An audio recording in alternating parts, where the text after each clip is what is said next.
नमस्कार, स्वागत आहे तुमचं उमाचं मराठी किचनमध्ये. कधी विचार केला होता का की ज्वारीच्या पिठापासून इतक्या परफेक्ट चकल्या तयार होऊ शकतात?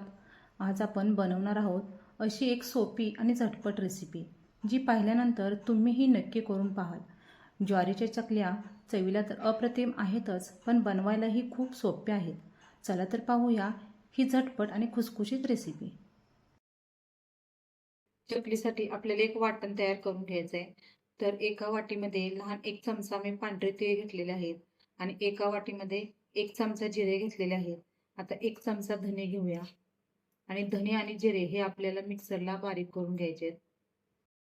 तर हे आता मिक्सरच्या भांड्यामध्ये घालूया आणि आपल्याला हे छान असं वाटून घ्यायचं आहे. तर हे मसाल्याचं प्रमाण कमी असल्यामुळं आणि भांडं मोठं असल्यामुळं हे जास्त असं बारीक झालेलं नाही, कारण आपण हे धणे आणि जिरे कच्चेच घेतले होते. कच्चे घेण्याचं कारण म्हणजे आपण जर भाजून घेतले तर चकलीला काळापणा येतो. तर आता आपल्याला यामध्ये 10-12 लसूण पाकळ्या घालायचे आहेत. आता आपल्याला हे वाटून घ्यायचं आहे. लसूण घातल्यामुळे हे छान असं आपलं बारीक झालेलं आहे. तर आता आपण हे वाटीमध्ये काढून घेऊया. लसूण पूर्णपणे बारीक करायचा आपल्याला, यामध्ये अजिबात मोठा ठेवायचा नाही, नाहीतर चकलीच्या साच्यामध्ये तो अडकून बसेल. एका बाउलमध्ये 2 कप ज्वारीचं पीठ घेऊया. तर हे आपलं सर्वात मेजरमेंटचा मोठा कप आहे, तो मी वापरलेला आहे. पीठ आपल्याला चाळून घ्यायचं आहे आणि असं दाबून असं अजिबात मी कप भरलेला नाही, अगदी हलक्या हाताने भरलेला आहे. तर आता आपल्याला याला एक उकड काढून घ्यायची. उकड काढण्यासाठी मी एक पातेल घेतलेलं आहे. तर त्यामध्ये या कपाने 1.5 कप पाणी घालूया. 2 कप पिठासाठी 1.5 कप पाणी अगदी परफेक्ट प्रमाण आहे. आणि हे आता आपण गॅसवरती ठेवूया. पाणी चांगलं गरम झालं की यामध्ये तीळ घालायचे आहे. आपण जे वाटण तयार करून घेतलेलं आहे ते घालायचं आहे. लाल मिरची पूड घालायची आहे 2 चमचे. याचं प्रमाण तुम्ही तुमच्या आवडीप्रमाणे कमी जास्त करू शकता. पाव चमचा हिंग, पाव चमचा हळद आणि ओवा घालायचा आहे अर्धा चमचा आणि चवीपुरतं मीठ. आता याला उकळी आलेली आहे. आपण यामध्ये आता पीठ घालूया. पाण्याला छान उकळी आली की गॅसची फ्लेम कमी करायची आहे आणि यामध्ये आपल्याला हे पीठ घालून घ्यायचं आहे. चालू गॅसवरतीच आपल्याला ह्याची उकड काढून घ्यायची आहे आणि लगेच आपल्याला हे असं हलवून घ्यायचं आहे.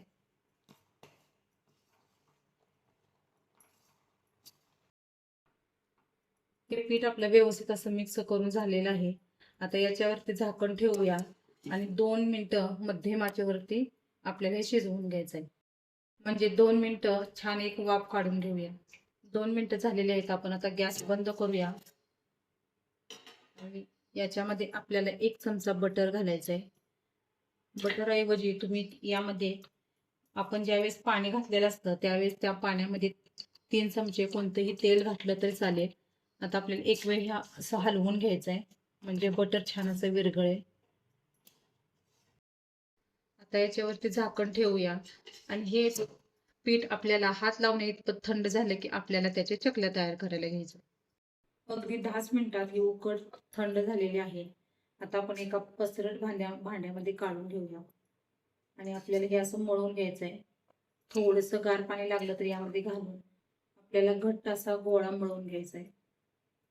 आपल्याला सुरुवातीला ही उकड पाणी न घालता अशीच मळून बघायची आणि नंतर लागेल तसं थोडंसं गार पाणी घेऊन मळून घ्यायचंय. उकड आपण 10 मिनिटापेक्षा जास्त वेळ ठेवायची नाही, कारण जास्त वेळ जर ठेवले तर चकल्या तेलकट होतात. आता आपल्याला यामध्ये थोडंसं थंड पाणी घालायचंय.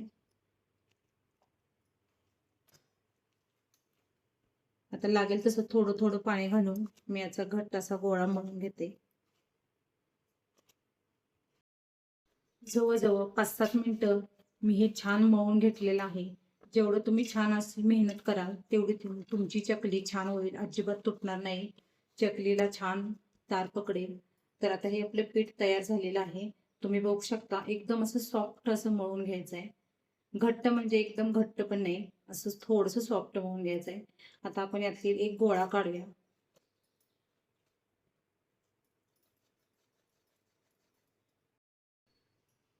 पिठाचा गोळा काढून आपल्याला लांबट असा करायचा आहे आणि चकलीच्या साच्यामध्ये घालायचा आहे आणि आपल्याला त्याच्या चकल्या पाडायच्या.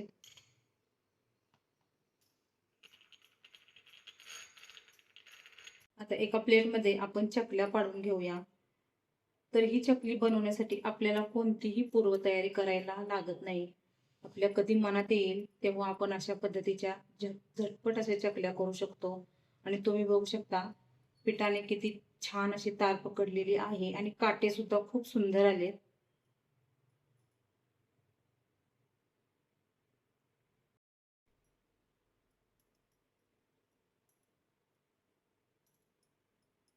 आता 2-3 मी चकल्या पाडून घेते. चकल्या आपल्या पाडून झालेल्या आहेत. आता आपण तळून घेऊया. आपलं तेल गरम झालेलं आहे, त्यामध्ये चकली घालूया.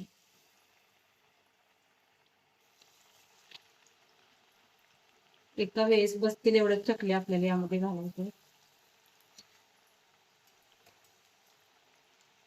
आणि लगेच उलट पालट करायचे नाही. हे बुडबुडे थोडे कमी झालं की आपल्याला चकली पलटी करून घ्यायची आणि गॅसची फ्लेम आपल्याला मध्यमच ठेवायची आहे. एकदम हाय पण ठेवायची नाही आणि कमी पण करायची नाही.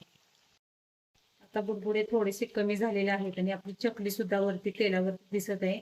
आता आपण पलटी करूया आणि दोन्ही बाजूने छान अशी तळून घेऊया.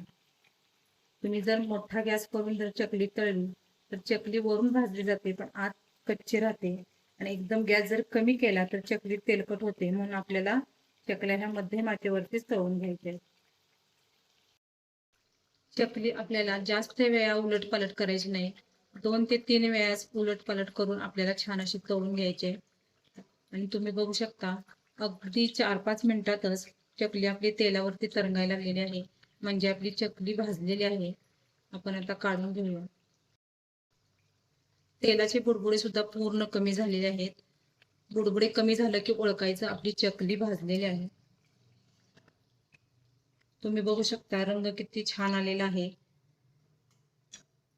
आणि चकली तुटून अजिबात तेलामध्ये वगैरे पडलेली नाही. तुम्ही बघू शकता तेल एकदम स्वच्छ आहे आपलं. आता याच पद्धतीने सर्व चकल्या मी तळून घेते. आवाजावरून तुमच्या लक्षात आलं असेलच या चकल्या कशा कुरकुरीत अशा झालेल्या आहेत. आपल्या 2 कप ज्वारीच्या पिठापासून ताट भरून चकल्या झालेल्या आहेत आणि तुम्ही बघू शकता किती सुंदर झालेल्या आहेत. काटे सुद्धा खूप छान आलेले आहेत आणि कुरकुरीतपणा म्हणाल तर एकदम अशा खुसखुशीत झालेल्या आहेत. आजपर्यंत असे पोकळ अशा झालेल्या आहेत. माझी ही रेसिपी आवडली असेल तर व्हिडिओला लाईक करा आणि अशाच भन्नाट आणि चविष्ट रेसिपीसाठी उमाज मराठी किचनला सबस्क्राईब करा. पुन्हा भेटूया असंच एका नवीन रेसिपी सोबत. तोपर्यंत